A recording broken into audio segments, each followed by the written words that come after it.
بسم الله الرحمن الرحيم.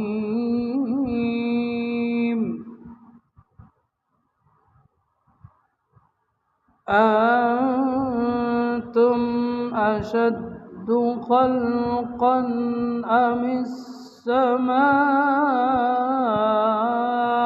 بناها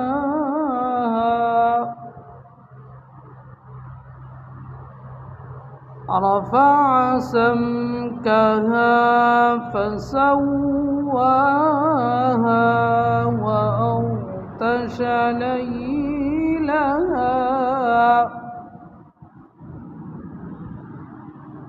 وأغطش ليلها وأخرج ضحاها والأرض بعد ذلك دحاها